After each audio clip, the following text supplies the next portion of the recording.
We'll get started. You can start it. Okay.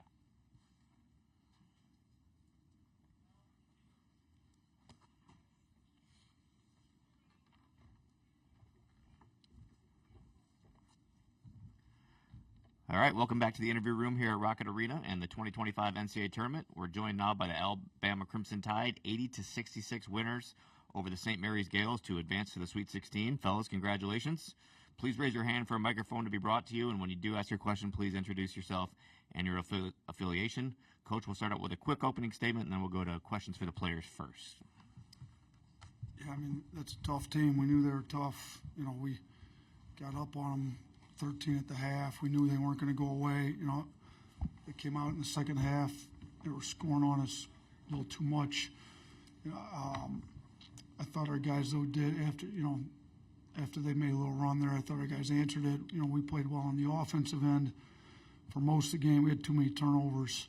You know, they had 0 turnovers at the half. We were able to turn them over 6 times in the second half, which was big, helpful. We were up 10 on them on the glass at the half, and they're the second best offensive rebounding team in the country behind Texas A&M. We've happened to play both of them. Houston's obviously up there too, but you know, I thought our guys did a really good job. You know, Cliff had 8 defensive rebounds. He had a double-double, 11 and 10. I thought our guards did a pretty good job finding them. You know, we had 6 guys scoring double figures between 10 and 13. You know, I really want to. Sears is not up here, but I thought his energy, his positivity when he was on the bench with the 2 fouls, how hard he played on defense, even with the foul trouble, I thought was huge. You know, we had other guys step up and be able to score. I think it's tough to guard us when you get 6 guys capable of getting double digits, and that's not even counting multiple guys that have scored it well for us that didn't get to double digits. So thought we had great leadership tonight, showed a lot of toughness, said, you know, the tougher team's going to win this one, and that's one of the tougher teams in the country. So really, our guys really stepped up and met the challenge there tonight. Thanks, Coach. We're going to go straight to questions in the front row for the student athletes. We'll bring a microphone your way. We'll start on the right side. Yeah, just for Grant or Chris, you guys kind of started off the night really strong, and that kind of gained more momentum as the game went on. Just what was the key to starting strong early? Grant? I mean, we emphasized that. We knew we had to come out. I mean, I feel like we've been slept on. I mean, there's a lot of people saying things about us like we're about to lose this game. So, I mean, we knew we had to come out and bring energy, and I feel like the starting group kind of got us going, and then everyone came in and did their job, and I felt like down the line everyone had like a really solid game. Front row, left side. Chase Goodbread, Tuscaloosa News. Question for Chris. You had the 3-pointer in the first half near the corner that looked like it clipped the glass. Can you walk us through that one? Man, like you right, it did hit the glass, but you know, I was leaning a little bit, so it happened to, go to the right a little bit. But hey, the ball was going in today. You know, I'm not complaining at all. Back row on the right, guys. Way back. Justin Williams from The Athletic. Grant back here. Coach talked yesterday about the importance of rebounding because of how they crashed the glass. They got some rebounds, but you guys held them to, I think, 9 second chance points. What was the key to that point of the game allowing you guys to get out and run? I mean, we made it a point of emphasis for the guards to get in there and strip down when they did get an O board, because we knew we weren't going to hold them completely from getting an O board. So, I mean, we emphasized that. We know we got tough guards who can come in and get rebounds, and then, I mean, just people making physical plays and blocking shots and getting steals. Left side, second row. Travis Nelson, Willoughby News Herald. This is for Grant. You guys, like Coach, and you guys talked about the rebounding and stuff going in. It felt like you guys, I don't know, was motivated to have a better response to this, but talk about just the rebounding. It felt like overall this really, against that team who's second best in the country offensive rebounding, you guys beat them on the glass, and that was huge in your win today. Yeah, we know we're capable of it because we've done it against like all the best teams who like crash the glass. So we know we got to bring it. We got to bring it more often, even against teams who don't crash as hard or like teams who aren't as physical. But I mean, I think if we do that, we'll win a lot more games. Third row, right side. Julie Mitchell, WVTM 13 in Birmingham. This is for all 3 of you. Talk about guys who really chipped in these 2 games here. Mo D had himself quite a cute couple games here in Cleveland. I know he's been a spark plug all season, but can you speak about him and what he's brought these 2 games here in Cleveland? Aiden, want to start us out? I would just say he's brought straight toughness and just hard playing. he been hitting some threes too, so which have been big for us. So just shout out to Mo, man. That's my boy. He's been playing really good these first 2 games. We'll go down. I'm sorry, Grant. Yeah, I've never seen him hit like a off the dribble step back 3, so that was pretty cool. But I mean, he's just been playing hard. He always does, so it's good to see shots fall for him. And Chris. Yeah, like all season, Mo's been, the key to our winning, our success all season. You win championships with players like Mo because you never know. Like, he hitting threes tonight, and next thing you know, he might get 6 offensive rebounds in 7 minutes. So, like, Mo, like, we depend on Mo a lot for, other than just scoring. You got rebounding, steals, all the, the blue-collar plays. So, Mo's been the key to our success all season. 4th row right side. Yeah, guys, Michael Bevan with the Akron Beacon-Journal. Getting back to the Sweet 16, where the program's been here, just what do you think about the experience and what's going well for this team heading into the second weekend? Aiden? I would say I don't think we played to the level that we are capable of playing these first 2 games. We've been fortunate enough to come out with 2 wins, but we got to turn up this 3rd game to come out with a win in the Sweet 16. That's what I would say I feel like. Anything else for the student athletes? All right, thanks, guys. You can head back to the locker room. Congratulations.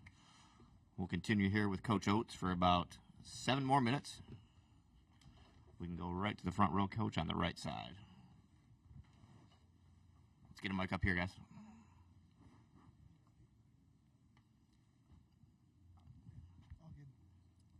Alabama had 6 double-digit scores, which is 1 less than the number of St. Mary's players that had quality minutes tonight. Just you mentioned earlier, but how important was the usage of depth tonight? Yeah, I thought we wore them out, particularly towards the end of the first half. They, like you said, they kind of play a 7-man rotation. Hardaway played just under 2 minutes, and then that was it for their 8th guy. So 7 guys played the bulk of the minutes. Saxon played over 39, and Barrett played over almost 37. Marshallonis over 34, Ross over 34. So those 4 of their starters were over 34 minutes. If you look at us, we didn't have anybody over. The most minutes, LeBaron led us in minutes with 28 and 7 seconds. So nobody had over 28 minutes, really. And then we played 9 guys double-digit minutes, and we got a lot of contributors. So they the end of the first half, they finished the half 1 of 12 from the floor. I thought we kind of wore them out. Then they had to call a timeout there in the second half with 9 minutes and some change, if I remember right. Or it's probably a smart timeout. He's coached a lot of games, kind of rest his guys, and you got a immediate timeout a minute later. I thought we were able to get into their lack of depth a little bit. And with the pace that they typically play, I don't think that ever really affects them. But, we looked at possessions. I think the last time they had a 70, I think they've only had 2 70-possession games all year. And one was against a non-Division I, one was against Akron, I think the 3rd game of the year in November. So we were able to get it to 70 possessions. Not 80 like we like to get, but against a team like that, you're kind of winning the tempo war if you can get it to 70. First team to score over 80 on them and over 100-plus games. So I think our depth, our tempo did get to them, but, man, they're tough. They're physical. They end up with 15-0 boards, which is way too many, but, their offensive rebounding rate was 36%. It's a lot higher than what we wanted, but they've we ended up winning the second chance points. So I did tell our guys going in, just because you give up an old board, there's – like in our practices, we'll give points for old boards. There's no points for an old board in the game. There's only points if the ball goes through the rim. So we're going to give up some old boards. We're not going to pitch a shutout. They're that good. Once we give up an old board, we got to get stopped. So, Chris Youngblood got in there. He got that steal late. I told our guards, we got to have all you in the mix. We need you getting rebounds. If they get it, we need to have you stripping their bigs after they get it. LeBaron ends up with 3 steals, 6 defensive rebounds. Can't say enough about our guards making tough plays, I thought, helping rebound. So thought we did a good job with some of that stuff. Left side, Coach. With the Tuscaloosa News. Coach, do you think this team is even better equipped from a personnel standpoint and a depth standpoint to reach a Final Four, even more so than the team that actually did it last year? Yeah, for sure. We're definitely deeper with more guys available. I thought Darian Reed was great on Friday. It didn't work out to play as many minutes this game, but we literally have 10 guys. I'm comfortable playing double-digit minutes. Grant Nelson was hurt. We got away without playing him hardly at all. Darian was part of that, being able to not play Grant until about 7 minutes to go in that game. So, whether it's injuries, foul trouble, just depth to wear teams out, guys just not playing well, and you need somebody else to step up. I definitely think we've got it. Mo Diabate stepped up big in last year's run, even today. I mean, they went two bigs a lot. I mean, 2 7-footers out there. So he didn't play as many minutes maybe as we normally would have liked him to do, because we played Aiden Sherrill, Cliff, and Grant a lot of minutes. And like Aiden and Cliff don't really play together much. Tonight we did a lot more. So those minutes weren't what we'd like to get him. I'm sure they'll go up moving forward. But shoot, you look at what he did in 15 minutes. I mean, he had 10 and 5 in 15 minutes. So, we've got guys that have efficient games too. Like Darian Reed scored 9 points in 10 minutes or so on Friday, whatever it was. I think guys are able to have efficient minutes and play efficient in their minutes, which I think is big as well. Way in the back on the right side, Coach. Coach, Cliff's had a good season, but it seems like he's really been a difference maker these past 2 games. Is something clicking with him, or just the matchups are working out well for him? I hope something's clicking with him, because when he's playing really well like he was tonight, we're a different team. Thought he was great against Robert Morris. He's at 11 double-doubles on the year. I think he's more than capable of having a double-double every game out. He played 25 minutes and had 10 and 11 with 2 blocks. Should have even had 2 assists tonight. So I thought he was really good and did a good job kind of challenging their big. I mean, their bigs are good. They're big. They punch in the post a lot. You kind of look at what they did. Saxon had a good game. I mean, he had 15 and 5. He shot 7 of 12 from the floor. Wessels was only 3 of 9 from the floor. I thought Grant, Aiden Sherrill, Cliff kind of affected those 2 guys a little bit, but they're good. They're big. I mean, they're tough. Last 2 questions in the fourth row, Coach, starting on the end. Nate, Chris East from the Akron Beacon-Journal. I know you're still sort of in the moment, soaking up this win, but the last 2 games have been really defensive-minded, physical kind of teams in that you faced. But now you're going to face BYU in the Sweet 16, a team maybe a little bit stylistically like you guys. Is sort of, you kids almost find it refreshing after kind of going through kind of a grind of these last 2 games to see a team that's maybe stylistically a little bit more like you guys? They're definitely way more stylistically like us, like you said. I've actually gotten to know Kevin pretty well. I've gone to the Suns training camp a couple times when Monty was the coach and he was the assistant there. And he's great. I've kind of been interested to follow him as he got into college. He's done a really good job there. I've watched him a little bit here and there, but I haven't dove in totally. I don't know that I want to say it's refreshing to go against somebody that plays like us, because I think we're really tough to guard, and we've led the country in scoring the last 2 years. I don't think anybody's saying it's refreshing to play Alabama, whoever's running the defense for the other team. So, I mean, in a way, maybe it's not such a smash mouth game, like not playing football out there like some of these teams, but they're not easy to cover.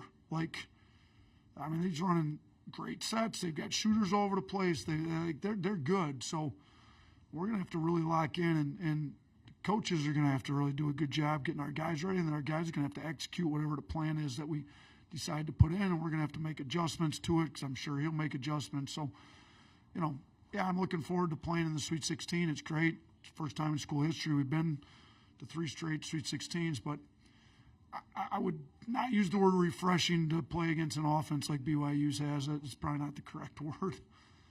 Right. Two seats now. Ashley Bassett, Cleveland.com. Coach, what do you just think about that connection that Mark and Cliff had on a couple of those alley-oops? I think he's leading the NCAA tournament right now in dunks. And then for you and Mark to continue your winning in Cleveland, we talked about your amazing career records here. Just continuing that. So I think Mark's 6-1 now here in Cleveland, right? 11-1. And I'm 11-1. I've been here a few more times than Mark, so I had more opportunities than he had.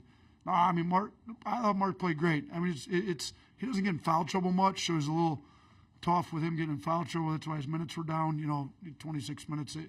He's usually over 30, but I thought he kept his attitude great. We pulled him in, took him out. Played him. I think he's been looking for Cliff. He's finding him. He really just cares about winning. Like a lot of the guys that can score at the level he can score it at, get frustrated when they're not scoring. Mark's been moving the ball, just being a really good team guy here in Cleveland. So whether it's being in Cleveland or what, he's made 3 straight Sweet 16s as a player. So whether they sent us to Spokane or Birmingham, he's what's now 6-0 in the first weekend of the NCAA tournament. So Cleveland's been good to him.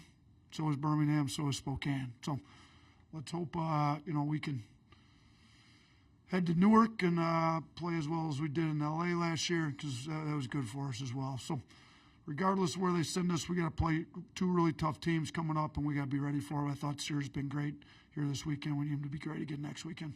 Thanks, Coach. Good luck in the second weekend. All right, thank you. Appreciate it.